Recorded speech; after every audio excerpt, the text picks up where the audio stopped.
Hello and welcome to the Morning Scoop. It is Friday, August 19th. We are inching closer and closer to the week one matchup against Notre Dame. I really can't wait, so I decided we should do some schedule breakdowns and predictions today. I know it's a little bit stupid to do predictions on a season schedule where no games have really been played yet and we haven't got to see, what teams actually look like, but college football's supposed to be fun and we're big college football fans, so let's have a little bit of fun. Now, obviously, week one is Notre Dame. It's the main event of opening weekend. With the exception of Michigan, it's probably Ohio State's biggest matchup of the year.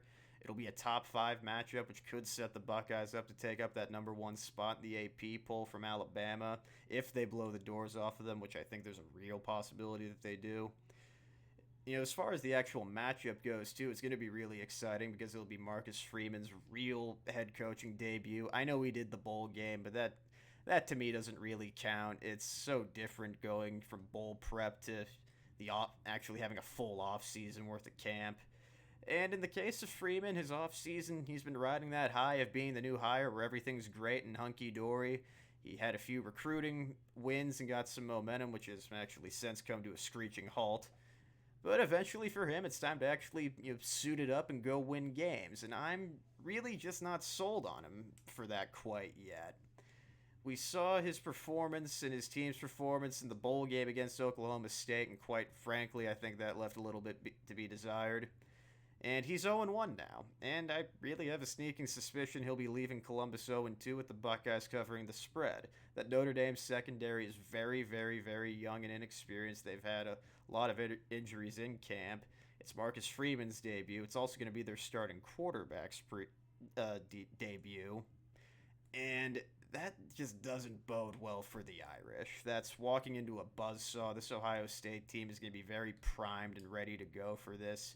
The offense is going to be ready to explode, especially on that young secondary. I think there's a real possibility this could look not exactly like the Michigan State game last year, but at least kind of similar.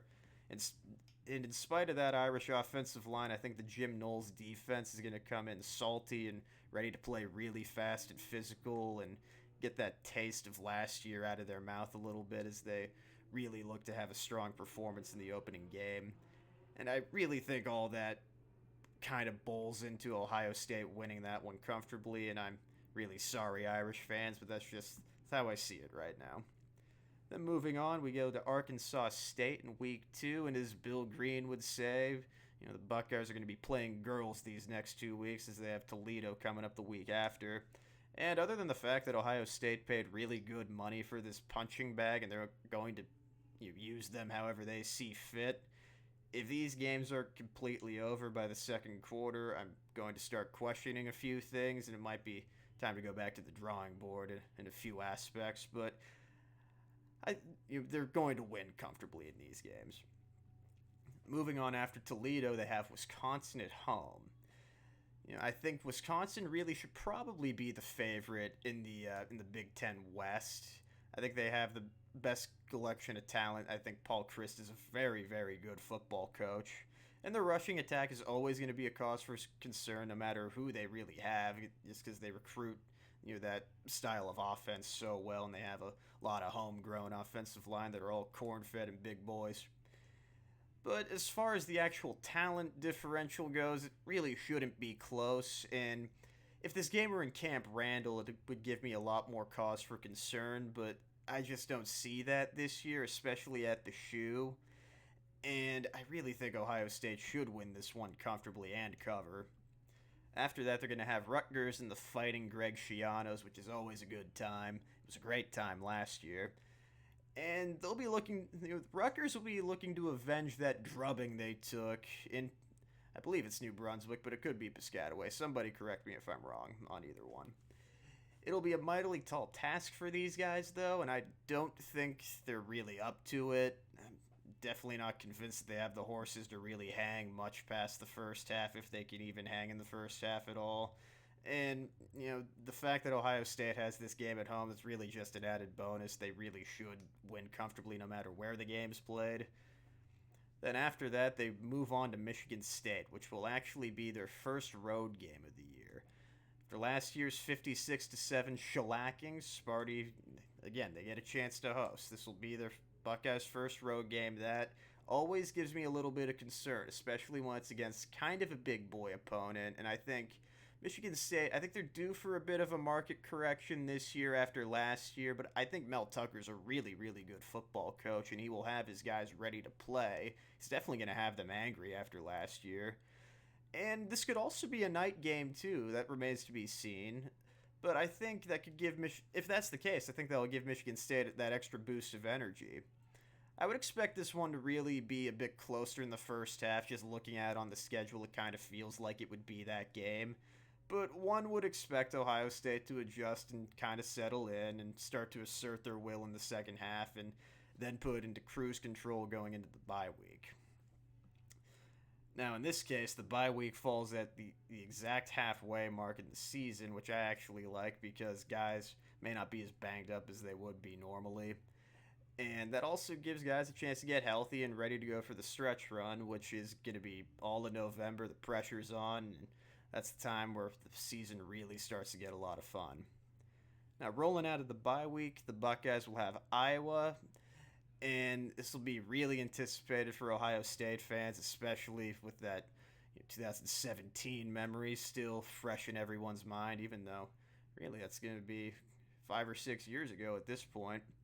Now, the big difference in this one is this game is at the Shoe, not at Kinnick Stadium, where all the weird things always happen. And Ohio State's going to be very fresh and motivated coming out of the bye week. And Kirk Ferentz is a good football coach. He'll have his guys ready to play, but I just don't think it's going to matter. I think Ohio State's going to come out, play really well, and they're going to be looking to dominate heading into Penn State the next week. Now, as mentioned, Penn State is the very next week at Happy Valley. The next man up on the totem pole is Mr. President of the Not Elite Football Program fan club himself, James Franklin. This will only be the Buckeyes' second road game of the year, and Happy Valley is always a big one. But big news this year is that it won't be a whiteout. It'll be a noon kickoff, which actually takes a lot of the sting out of it. I speak from personal experience when I say Happy Valley for a noon game is not the same Happy Valley for a night game, and I think that really bodes well for Ohio State's chances, as does really the fact that Sean Clifford is returning as the Penn State starting quarterback. I think he is as average as the day is long, which leads me to think Ohio State more than likely wins this one comfortably, but this one always gives me a pause for concern when we go to play Penn State because James Franklin traditionally has his guys ready to go for this game. Ohio State really hasn't blown Penn State out all that often in recent years, and really they should blow them out this year, but I would not be surprised if it's a close one heading into the second half with Ohio State pulling away and eventually winning comfortably, somewhat comfortably at least. Either way, it's always one to keep an eye on. Coming out of Penn State, they will have Northwestern, and if there's ever a time for a trap game, I think it would probably be this one. I have my serious doubts Northwestern has the horses to pull it off. But, again, Pat Fitzgerald, great football coach. Love everything about him. He always gets his guys to play hard and play smart for him. And, since it's an away game, the playing surface will be very interesting, as it always is in Northwestern. That grass is always longer than the fescue at the British Open. And that could affect Ohio State's ability to play fast and run the route combinations that they want to. But really, they should just be able to line up and blow them off the ball this year and be able to really assert their will with the run game. And then the passing game should be able to open up. But also, you never know with the weather factor in Evanston, too. It's going to be November, which means it's going to be windy, and it's going to be cold. So you just never know. I think out of all the games that could be a trap game, this is the biggest candidate, but I still have Ohio State winning. Either way, one to keep an eye on. Then, heading into the next week, they will have Indiana. With Allen and the Hoosiers will be coming to Columbus. And I think it'll look very similar to that 2021 drubbing, where Indiana just stood absolutely no chance. I think the days of Indiana being a media darling, like in 2020, are over, if for no other reason than the fact that it's Indiana. Now, after that, they will be heading into Maryland, the Buckeyes' final road game of the year. Be against the Terps and Mike Loxley. I cannot imagine much love has been lost between Loxley and Ryan Day after that whole Chase Young debacle. But Maryland's offense could present a formidable challenge to the defense. They're going to throw the football a lot. They're going to try and get their one-on-ones. They're going to force the Ohio State secondary to play well in coverage and tackle. And they're going to try to get the ball out quick, too, and try to negate the pass rush. But really, Ohio State, when you compare the talent, it really just, again, shouldn't be close. And I would not expect them to be on upset alert in this week, and I think they roll comfortably going into the Michigan week. Now, is the one that we have all been waiting for. Just as a college football fan, how great is it that we get to bookend a football season with Ohio State, Notre Dame, and Ohio State, Michigan? I'm certain that's the first time in history that's ever happened.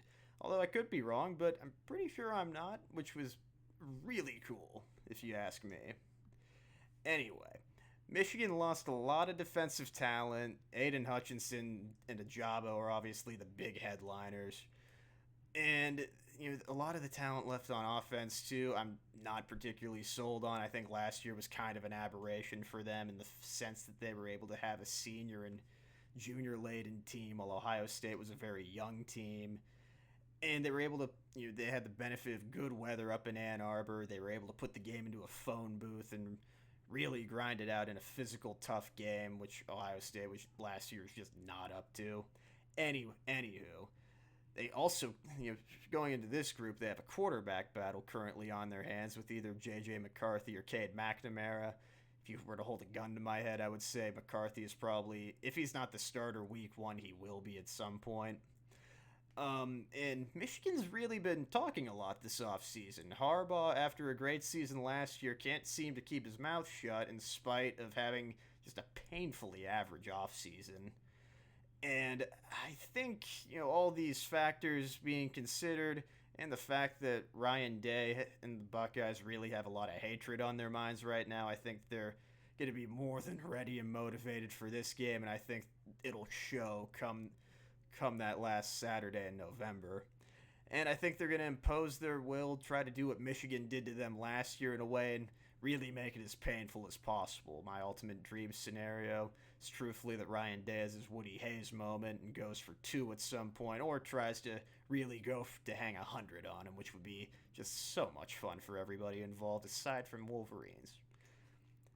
So, all that being said, I think Ohio State really finishes the year either 12-0 or 11-1. I know I'm really going out on a limb there when I say that, but this team, as long as they stay healthy and keep their focus, they really should be able to run the table, because they have just so much more talent and so much more talent coming back than really everyone else in the Big Ten, and they should really be able to just run through the conference. And, everybody was talking about how the schedule is a little bit more difficult this year. I would agree, just based on the teams, that probably is, but I think when you really break down the small details, like the Penn State game being a noon game, I think in Iowa being a home game, I think that makes it a lot more manageable than one would expect just by looking at the schedule. So, I think we're all in for a very exciting year. I cannot wait for Labor Day weekend.